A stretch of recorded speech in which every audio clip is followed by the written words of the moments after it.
ನಮಸ್ಕಾರ ಎಲ್ಲರಿಗೂ. ಇವತ್ತು ನಾನು ಚಿಕನ್ ಮಾಡ್ತಾಯಿದ್ದೀನಿ. ಚಾಪೀಸ್ ಅಂತಾರೆ, ಗ್ರೀನ್ ಗ್ರೇವಿ ಚಾಪೀಸ್, ಚಿಕನ್ ಚಾಪೀಸ್ ಅಂತ ಹೇಳ್ತಾರೆ. ನಾನು ಇದಕ್ಕೆ ಸ್ವಲ್ಪ ಎಣ್ಣೆ ಹಾಕೋತಾ ಇದ್ದೀನಿ. ಎಣ್ಣೆ ಕಾದ್ಮೇಲೆ ಒಂದು ಗೆಡ್ಡೆ ಈರುಳ್ಳಿ ಹಾಕೋತಾ ಇದ್ದೀನಿ. ಚೆನ್ನಾಗಿ ಫ್ರೈ ಮಾಡ್ಕೋಬೇಕು. ನೋಡಿ, ಹೀಗೆ ಚೆನ್ನಾಗಿ ಫ್ರೈ ಮಾಡ್ಕೋಬೇಕು. ಶುಂಠಿ ಸ್ವಲ್ಪ ಕಮ್ಮಿ ತೊಗೊಂಡ್ರೆ ಚಿಕನ್ ಸಾಂಬಾರು ಚೆನ್ನಾಗಿರುತ್ತೆ. ಬೆಳ್ಳುಳ್ಳಿ ಜಾಸ್ತಿ ತೊಗೊಂಡು ಶುಂಠಿ ಸ್ವಲ್ಪ ತೊಗೊಂಡ್ರೆ ತುಂಬ ಚೆನ್ನಾಗಿರುತ್ತೆ. ನಾನಿಲ್ಲಿ ಚಿಕನ್ನು 3 ಸಲ ತೊಳೆದು ಇಟ್ಕೊಂಡು ನೀಟಾಗಿ ಇಟ್ಕೊಂಡಿದ್ದೀನಿ. ಈಗ ಇದನ್ನು ಈರುಳ್ಳಿ ಎಣ್ಣೆಗೆ ಹಾಕ್ತಾಯಿದ್ದೀನಿ.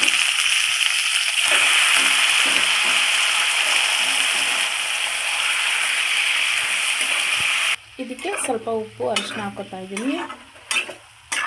ಮಿಕ್ಸ್ ಮಾಡ್ಕೋತಾ ಇದ್ದೀನಿ. ಇವಾಗ ನಾನು ಸ್ವಲ್ಪ ತೆಂಗಿನಕಾಯಿ ತೊಗೋತಾ ಇದ್ದೀನಿ. ಇಷ್ಟು ತೆಂಗಿನಕಾಯಿ ತೊಗೋತಾ ಇದ್ದೀನಿ. ಇದಕ್ಕೆ ನಾನು ಅರ್ಧ ಸ್ಪೂನು ಜೀರಿಗೆ, ಅರ್ಧ ಸ್ಪೂನು ಮೆಣಸು, ಆಮೇಲೆ ಕಾಲು ಸ್ಪೂನಷ್ಟು ಸೋಂಪು, 4 ಲವಂಗ, ಸ್ವಲ್ಪ ಜೀರಿಗೆ ಹಾಕ್ಕೊಂಡಿದ್ದೀನಿ. ಒಂದು 4 ಲವಂಗ ಮತ್ತು ಚಕ್ಕೆ ಪೌಡ್ರ್ ಇತ್ತು, ಪೌಡ್ರ್ ಹಾಕ್ಕೊಂಡಿದ್ದೀನಿ. ಆಮೇಲೆ ಸ್ವಲ್ಪ ತೆಂಗಿನಕಾಯಿ ಹಾಕ್ಕೋತಾ ಇದ್ದೀನಿ, 1 ಹಿಡಿ ಅಷ್ಟೇ. ಮೆಣಸಿನ್ಕಾಯಿ ಹಾಕ್ಕೋತಾ ಇದ್ದೀನಿ. ನಿಮಗೆ ಖಾರ ಎಷ್ಟು ಬೇಕೋ ಅಷ್ಟು ಹಾಕ್ಕೋಬೋದು. ಇಡೀ ಕೊತ್ತಂಬರಿ, 1 ಹಿಡಿ ಪುದೀನ ಹಾಕ್ಕೋತಾ ಇದ್ದೀನಿ. ನಾವು ಖಾರ ಸ್ವಲ್ಪ ಕಡಿಮೆನೇ ತಿಂತೀವಿ, ಯಾಕಂದರೆ ಮಕ್ಕಳು ಖಾರ ತಿನ್ನಲ್ಲ, ಮತ್ತು ಊಟನೇ ಮಾಡಲ್ಲ ಮಕ್ಕಳು. ಹಾಗಾಗಿ ನಾವು ಖಾರ ಕಡಿಮೆ ಮಾಡ್ತಾಯಿದ್ದೀನಿ. ನಾನಿಲ್ಲಿ 1.5 ಸ್ಪೂನ್ ಧನಿಯಾ ಹಾಕ್ಕೊಂಡೆ.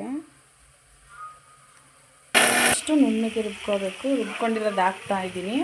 ನಾನು ಲವಂಗನೂ ಮತ್ತು ಏಲಕ್ಕಿ ಹಾಕಿರಲಿಲ್ಲ, ಇಲ್ಲೇ ಬಿಟ್ಬಿಟ್ಟಿದೆ. ಇವಾಗ ನೋಡಿ ರುಬ್ಕೊಂಡಿದ್ದೀನಿ. ಅದನ್ನೂ ನಾವು ಯಾವತ್ತೂ ಏನು ಕಲಿತು ಬಂದಿರೋಲ್ಲ. ಹೊಸದಾಗಿ ಮದುವೆ ಆದಮೇಲೆ ನಮ್ಮ ತಾಯಿ ಮನೆಯಲ್ಲಿ ನಾವು ಹೇಗೆ ಬೆಳೆದಿರ್ತೀವಿ ಅಂದರೆ ಒಂದು ಕೆಲಸನೂ ಮಾಡಲ್ಲ, ಆಗ ಬೆಳೆದಿರ್ತೀವಿ. ಆಗ ನನಗೆ ಅಡುಗೆ ಮಾಡೋಕ್ಕೂ, ಒಂದು ಕಾಫಿ ಮಾಡೋಕ್ಕೂ ಬರ್ತಿರಲಿಲ್ಲ. ಇದನ್ನು ಎಲ್ಲ ಹೇಳ್ಕೊಟ್ಟಿದ್ದು ನಮ್ಮತ್ತೆ. ಇದು ಕೂಡ ನಮ್ಮತ್ತೆ ಹೇಳ್ಕೊಟ್ಟಿದ್ದೆ ರೆಸಿಪಿ. ನಮ್ಮತ್ತೆ ಕೈ ರುಚಿ ತುಂಬ ಚೆನ್ನಾಗಿದೆ. ಅವ್ರು ಹೇಳ್ಕೊಟ್ಟಿದ್ದು ನಾನು ಕಲಿತಿದ್ದು. ಇದನ್ನು ತುಂಬ ಚೆನ್ನಾಗಿರುತ್ತೆ ಚಾಪೀಸ್. ಇದು ನಾವು ಚಾಪೀಸ್ ಅಂತ ಹೇಳ್ತೀವಿ ಇದಕ್ಕೆ. ಚಿಕನ್ ಚಾಪೀಸು, ಚಿಕನ್ ಗ್ರೇವಿ ಆ ಥರ ಹೇಳ್ತಾರೆ. ನಾವು ಚಿಕನ್ ಚಾಪೀಸ್ ಅಂತೀವಿ. ಇವಾಗ ತುಂಬ ಮಳೆ ಬರ್ತಾಯಿದೆ. ಈ ಮಳೆಗಾಲಕ್ಕೆ ಇದನ್ನು ತಿಂತಾಯಿದ್ರೆ ತುಂಬ ಚೆನ್ನಾಗಿರುತ್ತೆ. ಇದನ್ನು ಯಾಕೆ ನಾನು ಗ್ರೇವಿನ ಸ್ವಲ್ಪ ಡ್ರೈ ಮಾಡ್ಕೊತಾ ಇದ್ದೀನಿ ಅಂದರೆ, ಗ್ರೀನ್ ಚಿಲ್ಲಿ ಹಾಕಿದ್ದೀನಿ. ಸ್ವಲ್ಪ ಹಸಿ ವಾಸನೆ ಹೋಗೋವರೆಗೂ ಈ ಥರ ಹುರಿದ್ರೆ ಸ್ವಲ್ಪ ಚಿಕನ್ ಸ್ವಲ್ಪ ಚೆನ್ನಾಗಿರುತ್ತೆ ಅಂತ ಹೀಗೆ ಮಾಡ್ತಾಯಿದ್ದೀನಿ. ಇದು ಆಗಿದೆ, ಇದು ಸ್ಮೆಲ್ ಸ್ವಲ್ಪ ಕಡಿಮೆ ಆಗಿದೆ. ಈಗ ಸ್ವಲ್ಪ ನೀರು ಹಾಕ್ಕೋತೀನಿ.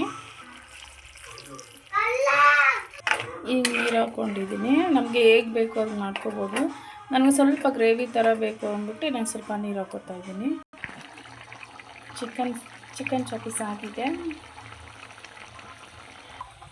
ನನಗೆ ಇಷ್ಟ ಇರಬೇಕು ಊಟ ಮಾಡೋದಕ್ಕೆ. ಹೀಗಾಗಿದೆ. ನಮಸ್ಕಾರ.